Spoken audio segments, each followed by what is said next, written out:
শুভ সন্ধ্যা। সবাইকে অনেক অনেক প্রীতি এবং শুভেচ্ছা জানাচ্ছি। প্রতিদিন আশায় আশায় থাকি যে সবাই খুব দ্রুত যুক্ত হবেন, কিন্তু যুক্ত হতে হতে এমন একটা সময় সবাই যুক্ত হয় যখন ক্লাসের খানিকটা দূরে এগিয়ে যায়। আর খানিকটা দূরে এগিয়ে যাওয়া মানে এই ক্লাসের মাঝখান থেকে কখনোই ক্লাস বোঝা যায় না। এই একটা সংকট হয়, এই জন্যই অপেক্ষা করি যদি সবাই একসাথে আসতো সেটি ভালো হতো। তো যাই হোক, অপেক্ষার কতক্ষণই করা যায়, 2, 4, 5 এর বেশি করা তো অন্যায়, কিন্তু ইতিমধ্যে আমরা 7 মিনিট 6-7 মিনিট অপেক্ষা করে ফেলেছি। My roll number please. এখানে রোল নম্বর চাওয়ার কথা ছিল না, রোল নম্বরটা একটু পেজের মেসেঞ্জারে চাইবেন, দিয়ে দেবে।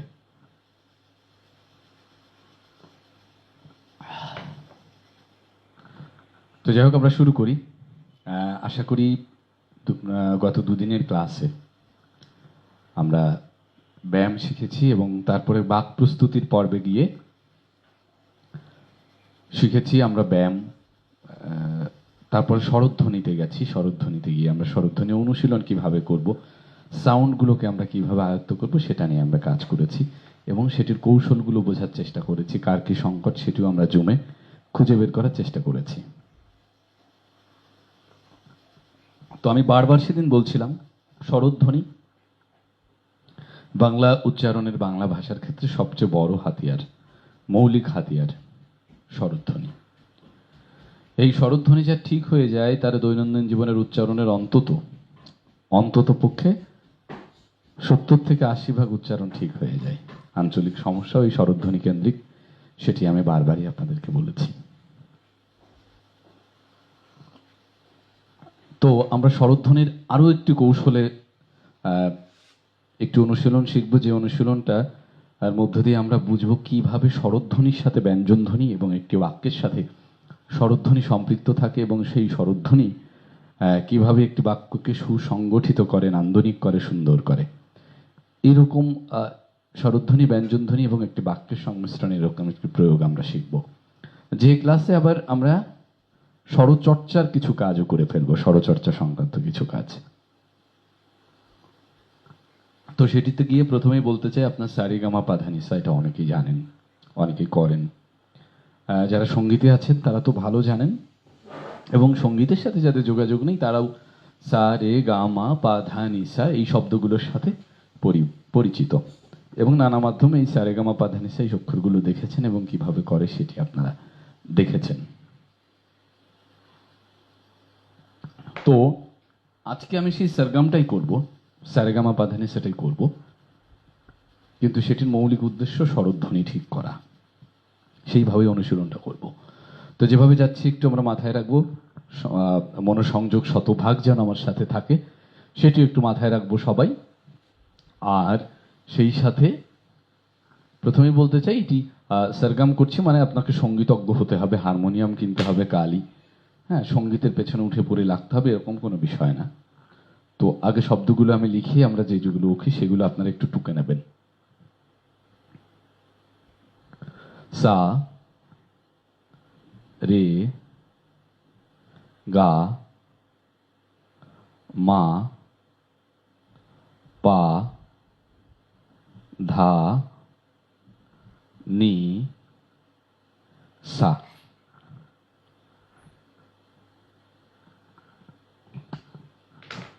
এই অক্ষরগুলো আপনারা একটু লিখে নেবেন, এইভাবে আমি যেভাবে লিখেছি একইভাবে।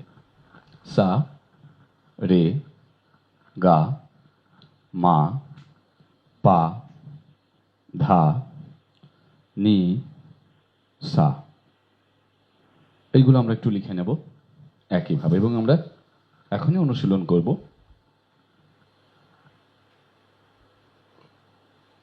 অনুশীলনের কৌশলটা আমরা একটু বলে দিচ্ছি। যারা গানের সাথে আছেন তাদের বলার কিছু নেই, তারা জানেন। গানের বাইরে যাদের কথা হচ্ছে, আমরা ধরেন একটি সিঁড়ি থেকে আরেকটা সিঁড়িতে আমরা উঠছি, একটা সিঁড়ির পরের ধাপ, গলাটাও একইভাবে আমরা এক ধাপ করে উপরে উঠব। খেয়াল করেন আমার সাথে, এক ধাপ করে উপরে উঠলে হয় সা রে গা মা পা ধা নি সা, আমি আস্তে আস্তে উপরে উঠেছি। আপাতত শুধু এইটুকুই অনুসরণ করবেন এবং প্রথম সাটা সবার স্বাভাবিক অবস্থা থেকে শুরু করবেন। অনেকে শুরুটাই করলেন সা রে, এটা না, একদম স্বাভাবিক, এই যে আমি কথা বলছি এরকম জায়গা থেকে প্রত্যেকের স্বাভাবিক যে অবস্থানটা সেই অবস্থান থেকে আমরা বলবো সা সা, প্রত্যেকের স্বাভাবিক অবস্থান থেকে। এটি কোনোভাবেই চিৎকার হবে না, শুরু সাটা কোনোভাবেই চিৎকার হবে না। তাহলে আমি একবার করি সুরে সুরে, আপনারা আশা করি আমার সাথে করবেন। একবার আগে আমারটা শোনেন আবার। সা রে গা মা পা ধা নি সা, সা নি ধা পা মা গা রে সা। বোঝা গেল? এক ধাপ আমি আস্তে আস্তে উঠেছি, আর এক ধাপ আমি আস্তে আস্তে আস্তে আস্তে ধীরে ধীরে আমি নামছি। এই হচ্ছে আমাদের কাজটা, এবং এই একই কাজ আমরা করব। মনে রাখবো যে আমি স্বাভাবিক স্বর থেকে উঠা শুরু করছি এবং নামা শুরু করছি। সবাই একটু আমার সাথে করেন এখন একবার এইটা। যে যেখানে আছেন মেরুদণ্ডে ভর করে, হ্যাঁ, সোজা হয়ে বসে এই কাজটা একটু আমার সাথে করেন সবাই। সা রে গা মা পা ধা নি সা, সা নি ধা পা মা গা রে সা। আশা করি করছেন এবং গলা ছেড়ে, সবাই গলা ছেড়ে করবেন আশা করি। আরো একবার নিজে চেষ্টা করুন, একটু নিজে, প্রত্যেকে নিজে একবার এই কাজটা চেষ্টা করুন।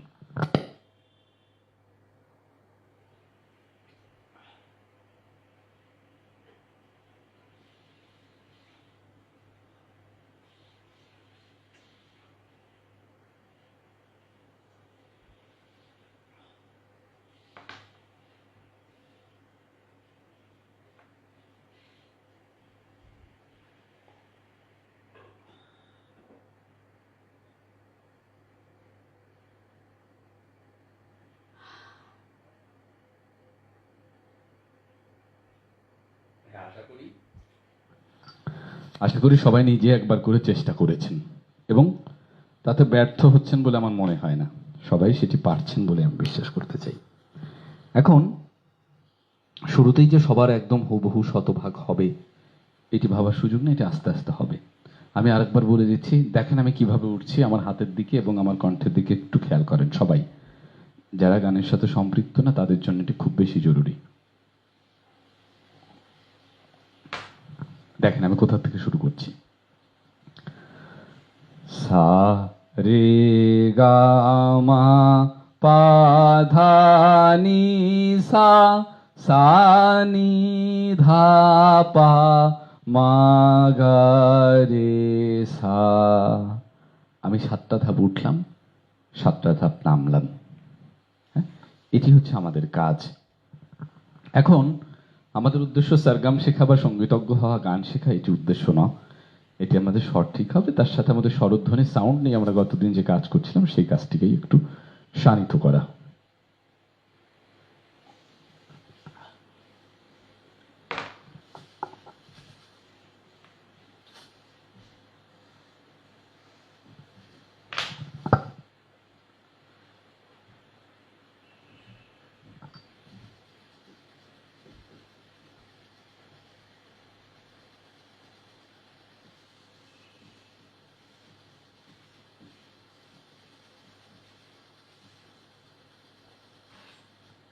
দেখেন এর সাথে আমি একটি বাক্য এখন লিখে দেব।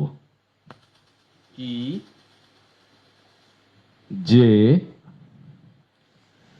খ্যা লা ক রো নু টু। সবাই একটু স্ক্রিনে খেয়াল করেন, বোর্ডে খেয়াল করেন। দুঃখিত, আজকে স্ক্রিনটা আমি প্রযুক্তিগত একটা ঝামেলায় পড়ে গেছি, তাই আজকে স্ক্রিনে ক্লাস নিতে পারছি না। হ্যাঁ, দেখেন আমি কি লিখলাম। স্যার একটি বাক্য লিখলাম, সারেগামা পাধানি স্যার। ঠিক নিচে দিয়ে একটি বাক্য লিখলাম, বাক্যটিতে লিখলাম কি যে খ্যা লা ক রো নু টু, অর্থাৎ কি যে খেলা করো নটু, একটি বাক্য আমি এখানে লিখে দিলাম। সবাই একটু লিখে নিতে হবে দ্রুত। এটি সরগম অনুসরণ করে লিখলাম আমি, ওই সমান্তরাল লিখলাম।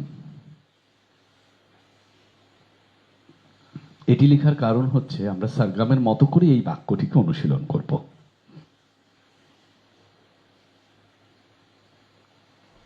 কিভাবে আমি একটু আবার দেখিয়ে দিই। সবাই আশা করি লিখছেন এই ছকটা। এটি আমরা কিভাবে অনুশীলন করব সরগমের মতোই। সা রে গা মা পা ধা নি সা, সা নি ধা পা মা গা রে সা, কি যে খেলা করো টু টু নু রো ক লাখ যে কি। একইভাবে সরগম করলাম আমি, কিন্তু সরগমের প্রতিটি স্থানে আমি ফেলে দিলাম একটি বাক্য, বাক্যকে ভাগ ভাগ ভাগ ভাগ করে আমি ফেলে দিলাম। আবার খেয়াল করেন একটু আমার সাথে, এবার সবাই একটু আমার সাথে দুইটি বাক্যই করেন। হ্যাঁ, করো ও কারন্ত আমার সাথে সবাই একবার একটু করেন।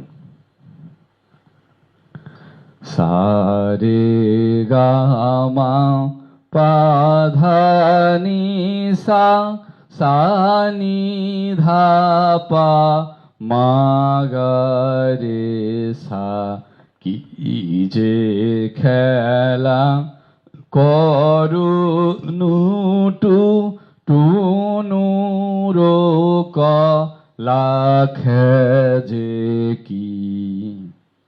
খেয়াল করেন বাক্যটিতে আমি যখন ফিরে আসছি তখন খে বলছি না, খ্যা বলছি। লেখা আছে খে, কিন্তু বলছি খ্যা। কেন? খেলাকে আমরা খেলা বলি না, খেলা বলি। আশা করি আপনারা বুঝতে পারছেন কিভাবে স্বরধ্বনি করবে। এখন এই দুটি বাক্য, এই কাজগুলো কেন করছি এটার মাথামুন্ডু আপনাদের কিছুই মাথায় ঢুকছে না, এরকম হচ্ছে অনেকে, তাই না? কেন এসব করাচ্ছে? এটি করার উদ্দেশ্যে স্বরধ্বনি। খেয়াল করেন এই কি এর সাথে কি স্বরধ্বনি আছে, সবাই একটু খেয়াল করুন। ই। জের সাথে কোন স্বরধ্বনি আছে? এ। খ্যার সাথে কি আছে? এ। লেখা আছে খে, কিন্তু ধ্বনি আছে এ। কেন? কোনোভাবেই খেলা বলছি, খেলা বলছি না, এ বলছি না, বলছি খেলা। সুতরাং এখানে এ আছে। লার সাথে কি আছে?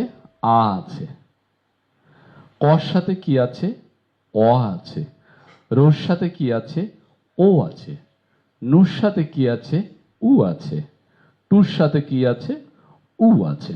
সবাই একটি স্ক্রিনে খেয়াল করেন যে কি যে খেলা করো নটু, এই বাক্যটির সাথে প্রতিটি অক্ষরে বা প্রতিটি ব্যঞ্জন ধ্বনির সাথে কোন স্বরধ্বনিটি যুক্ত আছে সেটি আমরা লিখতে গিয়ে নিচে পেলাম কি, কির সাথে ই, জের সাথে এ, খ্যার সাথে এ, লার সাথে আ, কর সাথে অ, রোর সাথে ও, নুর সাথে উ, টুর সাথে উ।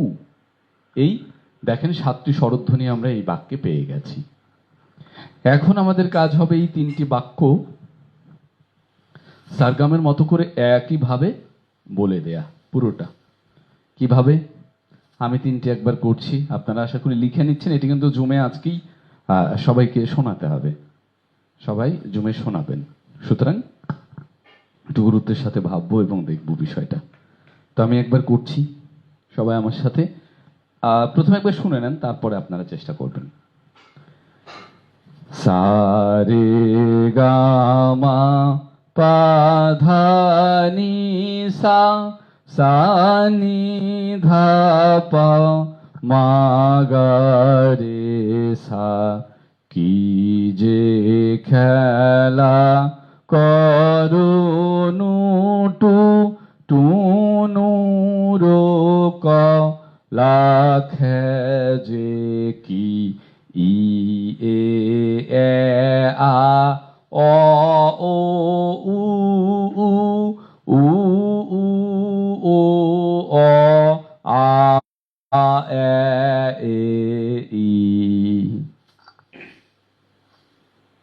কাজটা এখন অনেকের কাছে মনে হচ্ছে খুব সহজ, অনেকের কাছে মনে হচ্ছে কঠিন, তাই না? কঠিন বলেন সহজ বলেন, কাজটি খুব জরুরি আমাদেরকে আয়ত্ত করা, শেখা। এই ছকটি যে যত পরিশুদ্ধভাবে আয়ত্ত করবে তার স্বরধ্বনি খুব বেশি সহজ হয়ে উঠবে এবং খুব পরিশীলিত, সুন্দর এবং নান্দনিকভাবে উচ্চারিত হতে বাধ্য, যদি এই ছকটি আমরা করতে পারি। তো এটি কিন্তু আমাদের আজকে জুমের কাজ। স্বরধ্বনির 1 নম্বর অনুশীলন গতকাল করিয়েছি, গত ক্লাসে করিয়েছি। সেটি হচ্ছে ও আ ই, ও আ ই, উ ই উ, এ এ অ ও। এই ছকটা ছিল 1 নম্বর ছক। আজকে আমরা সরগম সহ যেটি শিখছি, এটি আমাদেরকে জুমে সবাইকেই শোনাতে হবে আজকে। এটা আমি আরো একবার করছি।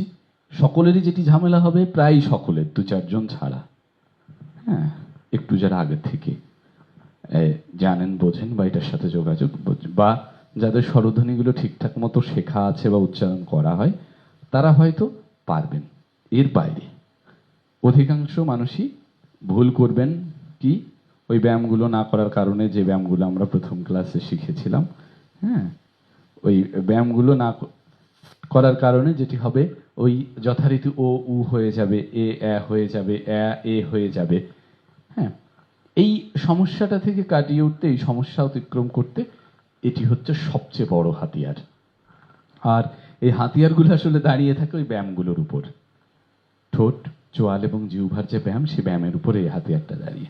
সুতরাং আমরা কিন্তু এর পরের ধাপে যখনই কবিতা পড়তে যাব, সংবাদ পড়তে যাব, যা যে কোনো কথা বলা সংক্রান্ত কাজে যাব, তখনই যে শব্দচয়ন, বাক্যচয়ন হবে, সেখানে গিয়ে কিন্তু স্বরধ্বনি সবচেয়ে বেশি হামলা করে, স্বরধ্বনি সবচেয়ে বেশি সমস্যা করে। তো সেই সমস্যা কাটাতে এই ছকটা সবচেয়ে গুরুত্বপূর্ণ। তো এই ছকটা 3টা একসাথে একটু সবাই আমার সাথে এখন করবেন। সবাই যে যেখানে বসে আছেন, গলা ছেড়ে পুরোটাই বলছি, শুধু লাস্ট লাইন না। একজন লাস্ট লাইন জানতে চাচ্ছেন, লাস্ট লাইন নয়, আমি পুরোটা আরেকবার বলছি।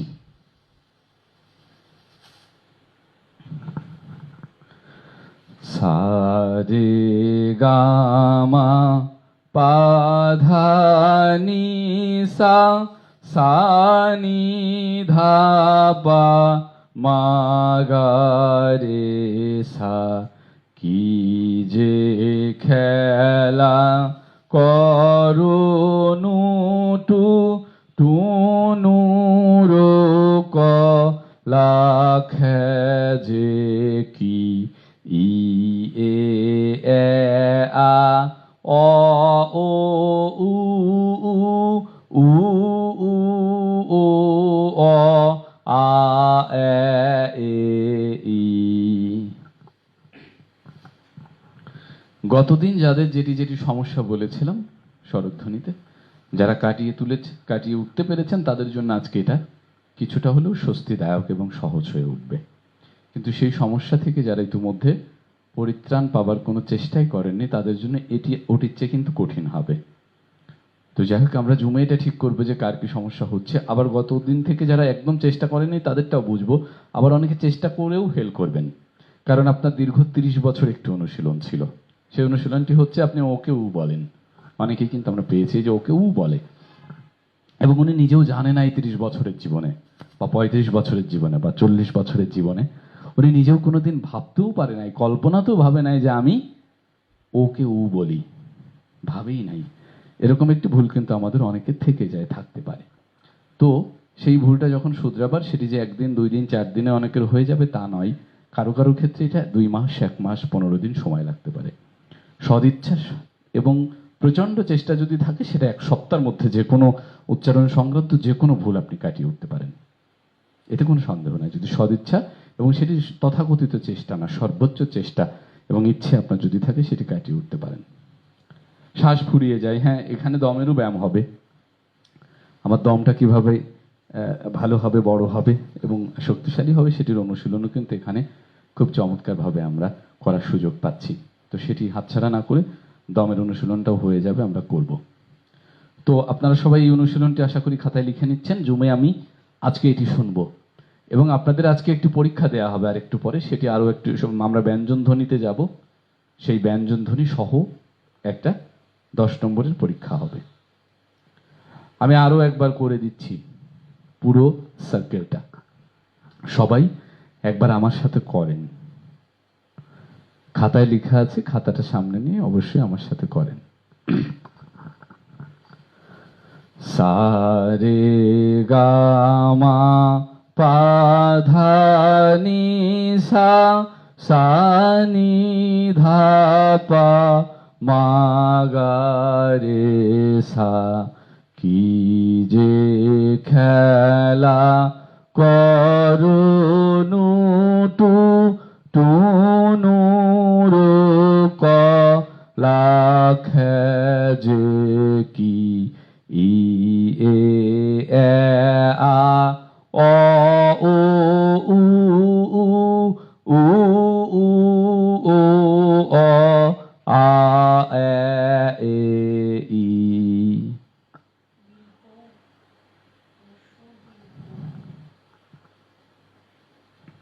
তাহলে আমরা এখন নিশ্চয়ই বুঝতে পারলাম, বোঝা গেছে বলে আমি বিশ্বাস করি।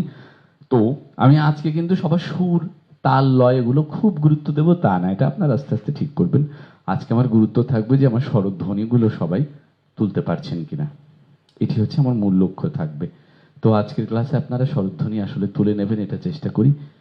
এর যে সহজ বিজ্ঞানসম্মত কোনো চর্চা বাংলা স্বরধ্বনিতে নেই, যেটি এখন আপনাদের হাতে আমি তুলে দিলাম। এটি আমি শতভাগ নিশ্চয়তা দিয়ে বলছি, এর চেয়ে সহজ, সুন্দর এবং কার্যকরী সূত্র আর পৃথিবীতে নাই। তাহলে এটিকে গুরুত্বহীন ভাববেন না কেউ, যথাযথ গুরুত্বের সাথে এটি করবেন আপনারা। তাহলে আমরা স্বরধ্বনি দুটি অনুশীলন করলাম, একটি গত ক্লাসে করিয়েছি, আর সারগাম সহ 2 নম্বর অনুশীলনটি আজকে আমরা করলাম। হ্যাঁ, এবার আমরা যাব ব্যঞ্জন বর্ণ, যেটি ছোটবেলা থেকে আমরা সেটির সংজ্ঞা কিভাবে শিখেছি। যে বর্ণগুলো অন্য কারো সহযোগিতা ছাড়া উচ্চারিত হতে পারে না, সেটি হচ্ছে ব্যঞ্জন বর্ণ। অর্থাৎ সে কোনো না কোনো ভাবে অন্য কারোর উপর নির্ভরশীল। এই সূত্রে যদিও আমরা স্বরবর্ণের মধ্যেও 5টি বর্ণ পেয়ে গেছি, যে নিজে সরাসরি স্বয়ং সক্ষমতায় নিজে উচ্চারিত হতে পারে না, এরকম 5টি, কিন্তু সেটিকেও আমরা আমাদের বাংলা ব্যাকরণ ব্যঞ্জন বর্ণ হিসেবে মেনে নেয়নি, সেটি স্বরবর্ণ বলা হয়ে থাকে। এবার আমরা শিখব ব্যঞ্জন বর্ণ। ব্যঞ্জন বর্ণ আমরা ছোটবেলা থেকে শিখেছি কিভাবে, ক খ গ ঘ উঙ চ ছ বর্গ জ ঝ ইং, এই যে জিকির করতে করতে শিখেছি। আজকে আমরা ওভাবে শিখব না, একটু অন্যভাবে শিখব। বোর্ডে খেয়াল করেন, ক চ ট ত প। আমি একভাবে একটু ছক লিখছি, এটি লিখে ফেলেন। খ ছ ঠ থ ফ, গ জ, সবাই লিখে ফেলতে হবে কারণ এটি একটু পরে আমাকে শোনাতে হবে। ড দ ব, ঘ ঝ ঢ ধ ভ। আমি ছকটিকে যেভাবে লিখলাম, দয়া করে সবাই একটু লিখে ফেলেন।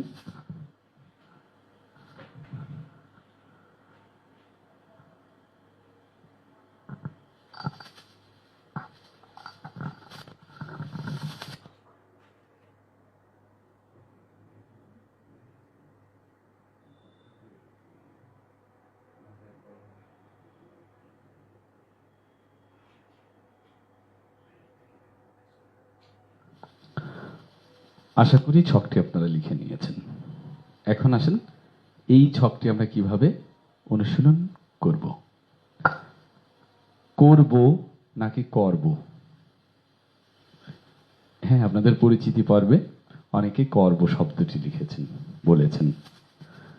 এইটা আজকে থেকে একটা শব্দ একটু শিখে রাখেন, করব। এটি কখনোই করব না, কখনোই বলবো না, বলবো। করব, বলবো, চলবো, খেলবো। ওকারান্ত হয়ে যাচ্ছে, কয়কার। করব, বলবো, চলবো, চলবো না। হ্যাঁ, আমি কথা মেনে চলবো না, আমি কথা মেনে চলবো। এটি ওকারান্ত হয়ে যায়। তো যাওয়া যাক, আপনারা খেয়াল করেন, ক, চ, ট, ত, প। আমি এইভাবে লিখেছি। প্রথম কথা হচ্ছে, প্রতিটি স্বরধ্বনির সাথে প্রতিটি ব্যঞ্জন ধ্বনির সাথে, ব্যঞ্জন বর্ণের সাথে একটি স্বরধ্বনি যুক্ত আছে। যেমন ক, ক যোগ অ, ক। চ যোগ অ, চ। এভাবে পুরো বাক্য কাঠামো, বাংলা শব্দ ভাণ্ডার তৈরি হয়ে থাকে, বাক্য ভাণ্ডার তৈরি হয়ে থাকে, হ্যাঁ, সবসময় স্বরধ্বনির উপর নির্ভর করে। তো এই ব্যঞ্জন ধ্বনিগুলো তখনই পরিপুষ্ট, সুন্দর এবং নান্দনিক হয় যখন এই ব্যঞ্জন ধ্বনির সাথে যুক্ত স্বরধ্বনিটি পরিপুষ্টভাবে উচ্চারিত হয়। কিভাবে? ছোটবেলায় আমরা যেটা শিখেছি, ক খ গ ঘ ঙ চ ছ বর্গ চ ছ ঞ, এই যেভাবে পড়েছি, ক, খ, কয়ের সাথে যে অ আছে, ওই অটা কোনোদিন পড়া হয় নাই। খর সাথে যে অ আছে, সেটি কোনোদিন পড়া হয় নাই, যে কারণে আমাদের শব্দ কাঠামো সুন্দর হয় না। কখন এসেছিলে তুমি আমার দুয়ারে, দেখা হয়নি চক্ষু মেলিয়া। কখন, ক, খ, ন, প্রত্যেকের সাথে স্বরধ্বনি। তো আমরা এই যে ব্যঞ্জন বর্ণগুলো ধ্বনিত করব, ব্যঞ্জন ধ্বনিতে পরিণত করব, তখন এই ব্যঞ্জন বর্ণের সাথে সম্পৃক্ত যে স্বরধ্বনি, সেটির প্রাণ সহ, আমি বারবার আপনাদের স্বরধ্বনির সময় বলছিলাম যে প্রাণটা, পরিপূর্ণ প্রাণ শক্তিটা চাই, সেটি না হলে সুন্দর করে কথা বলা যাবে না। সেই প্রাণ শক্তি সহ যদি স্বরধ্বনি এই ব্যঞ্জন ধ্বনির সাথে না থাকে, ব্যঞ্জন ধ্বনি সুন্দর হবে না। এবং সেই পরিপুষ্ট ব্যঞ্জন ধ্বনি যদি আমি উচ্চারণ করতে চাই, তখন ক চ ট ত প এভাবে পড়া যাবে না। ক, চ, ট, ত, প, প্রত্যেকের সাথে স্বরধ্বনিটুকু খেয়ে ফেললে হবে কি, ক, চ, ট, ত, প। ওর সাথে যে অটা আছে সেটি আমরা খেয়ে ফেলছি, স্বরধ্বনিটা খেয়ে ফেলছি। খেয়ে না ফেললে তখন দাঁড়াচ্ছে ক, চ, ট, ত, প। খ, ছ, ঠ, থ, ফ। গ, জ, ড, দ, ব। ঘ, ঝ, ঢ, ধ, ভ। সবাই একটু আমার সাথে পড়েন, যেভাবে আমি পড়ছি একটাবার সবাই আমার সাথে পড়বেন। ক, চ, ট, ত, প। খ, ছ, ঠ, থ, ফ। গ, জ, ড, দ, ব। ঘ, ঝ, ঢ, ধ, ভ।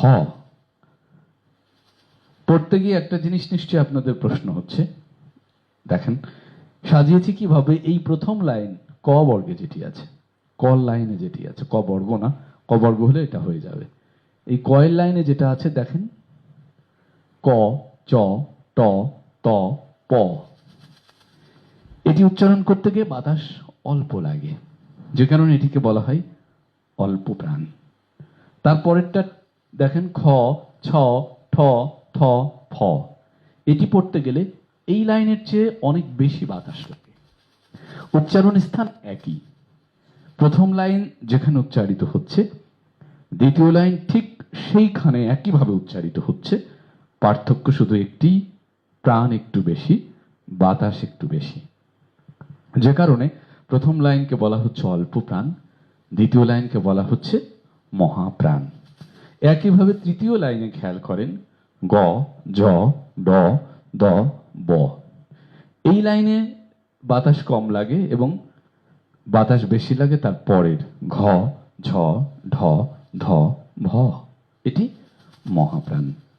অর্থাৎ 1 এবং 3 এই দুটি লাইন হচ্ছে অল্প প্রাণ, এবং 2 এবং 4 এই দুটি লাইন হচ্ছে মহাপ্রাণ। শুধু উচ্চারণ স্থান ঠিক থাকছে দুইটা লাইনে, শুধু অল্প প্রাণ মহাপ্রাণ জনিত পার্থক্যটা হয়ে যাচ্ছে। তো অঞ্চল ভেদে আমাদের এই অনেকেরই প্রথম লাইন দ্বিতীয় লাইন সব এক হয়ে যাবে অঞ্চল ভেদে, অনেক অঞ্চলে। এই তৃতীয় এবং চতুর্থ লাইন এক হয়ে যাবে। অনেকের বলা হবে দাদা ধাঁধা ধরে, উনি খুবই চমৎকার ভাবে বলবে দাদা দাদা দরে। অর্থাৎ সবগুলো দকেও দ বলবে, ধকেও ধ বলবে। স্বরধ্বনিতেও আপনাদের অনেকের এটি হচ্ছিল যে ও কেউ উ বলছেন, উ কেউ উ বলছেন, দুটির পার্থক্য আপনি বুঝতে পারছেন না। ঠ ঢ, একটু আবার বলবেন। ঠ এবং ঢ দুটি আলাদা। ঠাকুর ঢাক বাজান, হ্যাঁ, ঠাকুর ঢাক বাজান। ঠ একটা, ঢ একটা। ঠ দিয়ে ঠাকুর, ঢ দিয়ে ঢাকা, ঢাকনা, ঢাকা, ঢাকনা, ঢাক। দুটি পার্থক্য বুঝেছেন। আচ্ছা, আমরা উচ্চারণের আরো দুটি ক্লাস করব, বিস্তারিত আলাপ হবে, কিন্তু আজকে আমরা স্বরধ্বনি এবং ব্যঞ্জন ধ্বনির যে মূল কাঠামো সেটি আমরা আয়ত্তে আনবো, যেটি দিয়ে আসলে আমাদের শব্দ কাঠামো গঠিত হয়, বাক্য গঠিত হয় এবং আমাদের আবৃত্তি সুন্দর হয়। সেটির মৌলিক যে হাতিয়ার সেটি কিন্তু আপনাদের ক্লাস কিন্তু একদম শূন্য থেকে শুরু করেছি। হ্যাঁ, অনেকে বলেছেন আমি এই জানি সেই জানি, আবৃত্তি জানি। অনেকে বলেছেন আমি কিছুই জানি না। তো আমরা কিন্তু সেটা মাথায় না রেখেই কর্মশালাটি এমন জায়গা থেকে শুরু করেছি, শূন্য থেকে। সেই শূন্য জায়গাটাও অনেকে যদি হালকা ভেবে থাকেন, তারা কিন্তু একটু এগিয়েই দেখবেন যে আপনি বড় ভুল করেছেন। এই এখনকার ক্লাসগুলো সর্বাধিক গুরুত্বপূর্ণ। এই ক্লাসগুলোকে টপকে যারা পরের ক্লাসগুলো সিরিয়াসলি করতে চান তারা পারবেন না। এটি ভিত্তি। যখন আপনি শব্দ গঠনই জানবেন না, পরের আবৃত্তি নির্মাণের ক্লাস ভালো করে মনোযোগ দিয়ে কি করবেন আপনি, উচ্চারণে যদি ঠিক না হয়? তাই এই ক্লাসগুলো অনেক বেশি করতে হবে। তো আজকে জুমে আমরা এই ছকটিও আপনাদের কাছ থেকে শুনব, যে কার কোনটাতে সমস্যা সেটি ধরে দেয়া হবে। ধরে দেওয়ার পরে আপনার কাজ হবে আগামী ক্লাসের আগে এগুলো ঠিক করে ফেলা, কার কোনটিতে সমস্যা। হ্যাঁ, এবং এই ছকটি আমি এইভাবে শুনবো সকলের কাছে, একটু খেয়াল করেন। আমি পড়ে দিচ্ছি। ক চ ট ত প, খ ছ ঠ ঠ ফ, গ জ ড দ ব, ঘ ঝ ঢ ধ ভ। আমি প্রত্যেকের সাথে যে অ আছে সেটি সহ বলছি। গ যোগ অ, গ। হ্যাঁ, এটি না দিলে হবে না। আবৃত্তিতে এই স্বরধ্বনি গিয়ে আবৃত্তিটা নান্দনিক করে। আবার আসিব ফিরে ধানসিঁড়িটির তীরে এই বাংলায়। খেয়াল করেন, আবার এই আ বয়াকারের পরে আমি টানছি। কি টানছি? যেটি টানছি ওটির নাম বা, আ। আটা টানছি, ব টানার ক্ষমতা আমার নাই। টানা যায় সবসময় স্বরধ্বনি, টেনে বড় করা যায় স্বরধ্বনি। কোনো একটি ব্যঞ্জন ধ্বনি আপনি টেনে বড় করতে পারবেন না, সেটি গানে, আবৃত্তিতে, নাটকে সবসময় সবসময় টানা যায় কোনটি, টেনে বড় ছোট নান্দনিক করা যায় কোনটি, সেটি হচ্ছে স্বরধ্বনি। যে কোনো গানে যান, গানে টানবে, হ্যাঁ, ওই সবসময় টেনে নিয়ে যাবে একটি স্বরধ্বনি। কোনোভাবেই ব্যঞ্জন ধ্বনি টানার সক্ষমতা আমার নেই, কারোর নেই। হ্যাঁ, সেটি যে কোনো গান দিয়ে আপনি খেয়াল করেন। চাতুরি করিয়া মোরে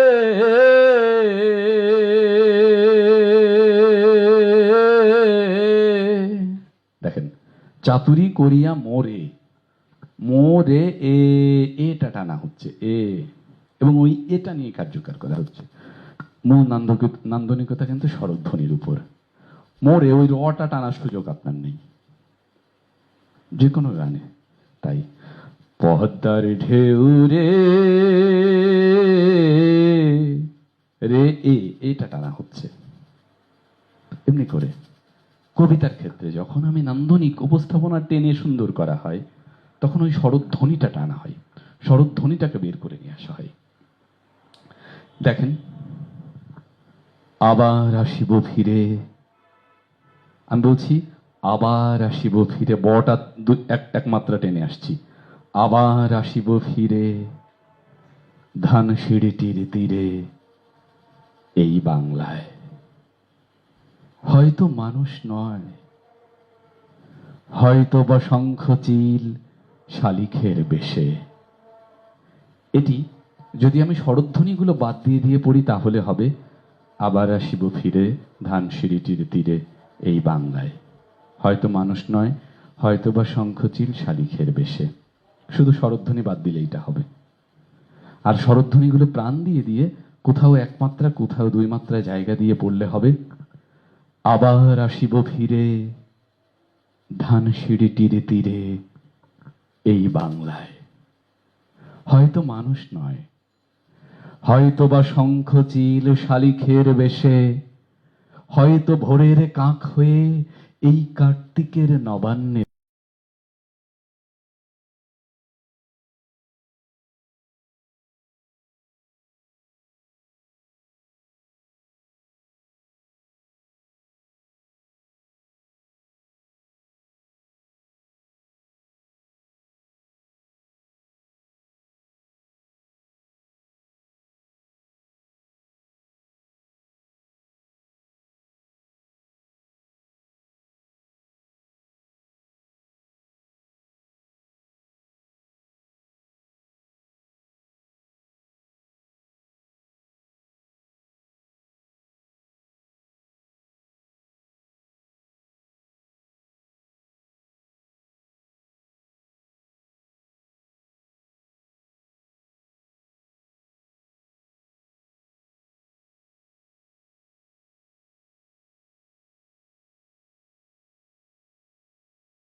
জমা দিবেন। এবার চলেন আমরা এই স্বরধ্বনি ব্যঞ্জনধ্বনি সংক্রান্ত কিছু সংকট কাটানোর জন্য আমরা জিহ্বার আরো কিছু কি বলবো ব্যায়ামই বলা যায়, এক্সারসাইজ বলা যায়, যেটি বাক্যে বাক্যে আমরা করব। হ্যাঁ, বাক্যে বাক্যে কিভাবে? প্রথমে আমরা শিখি পাখি পাকনা পেঁপে খাই, এটি আপনারা সবাই জানেন, এটি একটু করবেন, এটি আর আমি করাতে চাই না। আমি করব একটু অন্যরকম কিছু। তৈ তৈ থই থই, থালা ভরা আছে কই। তৈ তৈ থই থই, থালা ভরা আছে কই। একটি বাক্য আপনারা দেখতে পাচ্ছেন, বাক্যটা মজা করে করব, কিন্তু এই বাক্যটির মধ্য দিয়ে ত এবং থয়ের পার্থক্য পরিচ্ছন্নভাবে বের হয়ে আসে। তৈ তৈ থই থই, থালা ভরা আছে কই। তৈ তৈ থই থই, থালা ভরা আছে কই। তৈ তৈ থই থই, থালা ভরা আছে কই। তৈ তৈ থই থই, থালা ভরা আছে কই। আস্তে আস্তে আমরা গতিটা বাড়াবো এবং একদমে কতবার বলতে পারি বাক্যটা সেটির অনুশীলন করব। কিন্তু ত এবং থর পার্থক্য মাথায় রেখে অনেকে এটি পড়বেন, তৈ তৈ তৈ তৈ, তালা বড়া আছে কই। সব ত বলবেন, এইটা বোঝা দরকার যে থটা আমার হচ্ছে না। অনেকে কি বলবেন বাক্যটা আমার কাছে আবার শোনেন, তৈ তৈ তৈ তৈ, তালা বড়া আছে কই। তৈ তৈ তৈ তৈ, তালা বড়া আছে কই। এটা বলবেন। হ্যাঁ, এইটার জন্য এই বাক্য যে আপনার ত এবং থয়ের পার্থক্য বের করতে হবে। এই বাক্যটা যাদের ত এবং থ পার্থক্য হয় তারাও করবেন, তাতে থয়ের প্রাণটা শতভাগ বের হয়ে আসবে। বোঝা গেল বাক্যটা? এইবার আসেন আরো একটি বাক্য আমরা করি। এখানে তো ত থ শিখলাম,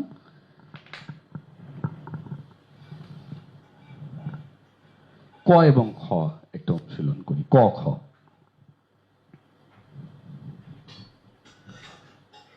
রাখ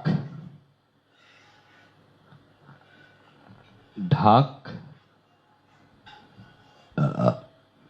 রাখ ঢাক, রাখ ঢাক, রাখ ঢাক, ঘুঘু পাখি এক ঝাঁক। ঘু ঘু পাখি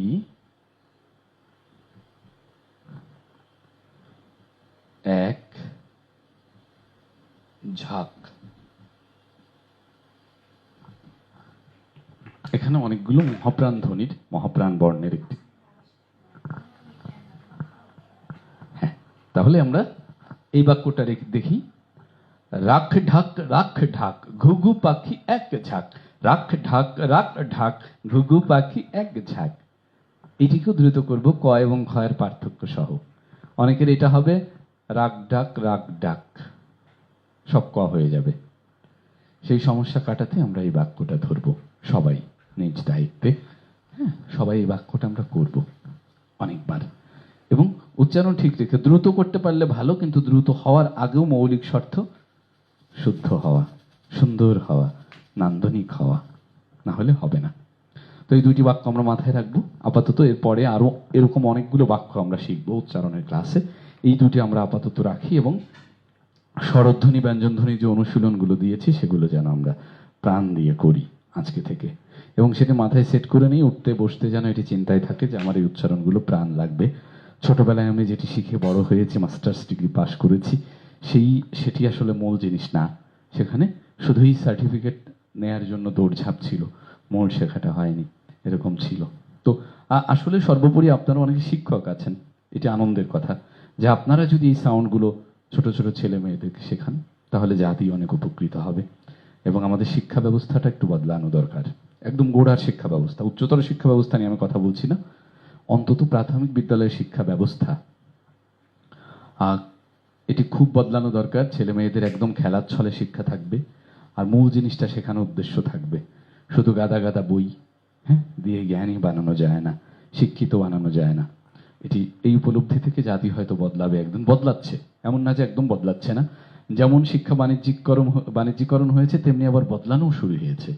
এই সৃজনশীল কর্ম কিন্তু ভেতরে ভেতরে চলছে। তো এটি একদম সমূলে পরিবর্তন করতে শিক্ষকদের যেমন সক্রিয় হওয়া দরকার, এমনি করে সরকারেরও খুব ব্যবস্থা নেওয়া দরকার যে এই শিক্ষকগুলো যাদের কাছ থেকে জাতি গঠনের মূল হাতিয়ারটা তৈরি হয়, একটা শিশুর মূল মানস গঠন, মনন গঠন, শরীর গঠনের মূল সময় তো প্রাইমারি স্কুলের এই জীবনটা। ওর মন, শরীর, চিন্তার জায়গা সবটাই কিন্তু গঠন হয় প্রাথমিক বিদ্যালয়ের জায়গাটা। 1 থেকে 5 এই সময়টা এত গুরুত্বপূর্ণ। সেই সময় যদি একজন ছেলেকে ক কে ক শেখানো হয় শুদ্ধ উচ্চারণ সহ, ধ কে ধ শেখানো হয়, ওটি তার জীবনে কোনোদিন ভুল হবে না। তো আমাদের একটু শিখতে কষ্ট হয়, বাচ্চারা কিন্তু খুব সহজে শেখে।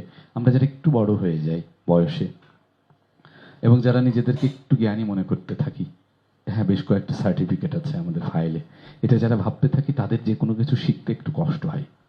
একটা শিশুর শিখতে কোনো কষ্ট হয় না, ও খুব উন্মুক্ত থাকে, খোলামেলা থাকে, ওর মগজ খোলা, ওর চোখ খোলা, সবকিছু খোলা, চিন্তা খোলা, ওর ভালো লাগা খোলা, ওর ভালোবাসা খোলা, সবটাই উন্মুক্ত। ও চাইলেই খুব সহজে একটা কিছু গ্রহণ করতে পারে। তো আপনারা যারা শিক্ষক আছেন অন্তত তারা তাদের জায়গা থেকে, আমি তো সব বদলাতে পারি না, আপনিও সব বদলাতে পারবেন না, তা আপনার জায়গা থেকে যেটুকু পারেন, আমি আমার জায়গা থেকে যতটুকু পারি সেটুকু করছি। এবং আমার এই কর্মশালায় যে 50 জন আসেন, চাচ্ছি এই 50 জনের ছেলে মেয়েরা যেন অন্তত সঠিকভাবে আমাদের স্বরধ্বনি ব্যঞ্জনধ্বনি শেখে, তাহলেই তো একটা বিশাল কিছু আমাদের অর্জন হলো। হ্যাঁ, তো সেই জায়গা থেকে আমরা প্রত্যেকে সোচ্চার হব। তো আমরা জুমে যুক্ত হচ্ছি স্বরধ্বনির সারগাম এবং ব্যঞ্জনধ্বনির এই ছকটা, যে ছকটা আজকে আমরা শিখেছি ক চ ট ত প, এই দুটা জিনিস আমরা স্বরধ্বনিতে শিখব, আজকের জুমে শিখব। কি কি? স্বরধ্বনির সারগাম সহ যেটি, আর ক চ ট ত প, এই দুটি জিনিস আমরা 15 মিনিট ব্রেক দেব। এই ব্রেকে আপনাদের একদম ঝালাফালা করে ফেলতে হবে এই দুইটা ছক পড়ে। আজকে যে দুইটা শিখিয়েছি, সারগাম সহ স্বরধ্বনি এবং ব্যঞ্জনধ্বনির যে ছকটা, এই দুইটা একদম ঝালাফালা করে ফেলতে হবে 15 মিনিট বিরতিতে। 15 মিনিট পরেই আমরা জুমে যুক্ত হব। এই কারোর কোনো প্রশ্ন মন্তব্য থাকলে এখানে লিখবেন। আর আবার আসিব ফিরে কবিতাটি আমি আজকে পড়ছিলাম, এই কবিতাটি আপনারা দয়া করে একটু পড়ার চেষ্টা করবেন। হ্যাঁ, জীবনানন্দ দাশ আমার খুব প্রিয় কবি, আমার সবচেয়ে প্রিয় কবি, খুব বললে ভুল হবে। আমি জীবনানন্দ দাশকে রবীন্দ্রনাথেরও অনেক ঊর্ধ্বে রাখি, কবিতার জায়গা থেকে, কাব্যের জায়গা থেকে। হ্যাঁ, কবিতা বোধের কাব্যের জায়গা থেকে আমি বিশ্বাস করি রবীন্দ্রনাথের থেকে অনেক ঊর্ধ্বে জীবনানন্দ দাশ। সেজন্যই জীবনানন্দ দাশ আমি পড়তে উৎসাহিত করি, এবং জীবনানন্দ দাস একটা দার্শনিক জায়গা যেটি বোঝা, অনুধাবন করা একটু কঠিন। হ্যাঁ, তো সেটা চেষ্টা করলে আপনারা ভালো করবেন বলে আমি বিশ্বাস করি। লুবা লিখেছেন, আমার ছেলে আবৃত্তি শিখে এবং করে। বাহ, ভালো কথা, খুবই সুন্দর।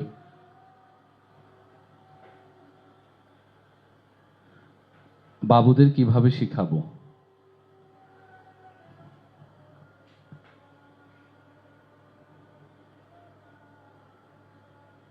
ও আচ্ছা, বাবুদের কিভাবে শিখাবো? বিয়েই তো হয়নি, নিশ্চয়ই কোনোদিন আপনি বিয়ে করবেন, তখন শেখাবেন। বাবু তো হতেই পারে। হ্যাঁ, মানে এই এমন না যে আপনারা সবার বাবু থাকতে হবে, সবাই বিয়ে করেছেন, তা না। এই শিক্ষাটা ছড়িয়ে দেবেন আপনাদের পরবর্তী প্রজন্মে, আমি সেটা প্রত্যাশা রেখেছি। থালা ভরা আছে খই, কই, দুটি হবে, কই মাছ অথবা খই, খাবার খই, যে কোনোটি দিতে পারেন, কোনো সমস্যা নেই। থালা ভরা আছে কই, তৈ তৈ থই থই, থালা ভরা আছে কই, কই মাছ। তাহলে আমরা জমে যাচ্ছি 15 মিনিট। ভাই বোন আছে তো, হ্যাঁ অনেকেই আছে, যে যার মতো করে একটু ছড়িয়ে দেয়া যায়, শুদ্ধ উচ্চারণটা যেন হয়। ছোটবেলায় শিখলে, ছোটবেলাটা খুব গুরুত্বপূর্ণ, এই জন্য বলতে চেষ্টা করছি আমি বারবার। তাহলে জুমে এখন বাজে আমার ঘড়িতে 8টা 2, আমরা 8টা 15তে যুক্ত হই, ঠিক 15তে। 8টা 15তে আমরা লাইন দিচ্ছি জুমের। যথারীতি গ্রুপে আপনারা লাইন পেয়ে যাবেন, পোস্ট আকারে এবং আপনাদের মেসেঞ্জার গ্রুপে। তো আপনারা যথারীতি যুক্ত হবেন, এবং এই 13-14 মিনিট আপনাদের কাজ কিন্তু অন্য কিছু না, এই জিনিসটাকে অনুশীলন করার জন্য বিরতি, আর কোনো কারণ নেই। তো সেটি করে আপনারা যথারীতি যুক্ত হবেন। শুভেচ্ছা।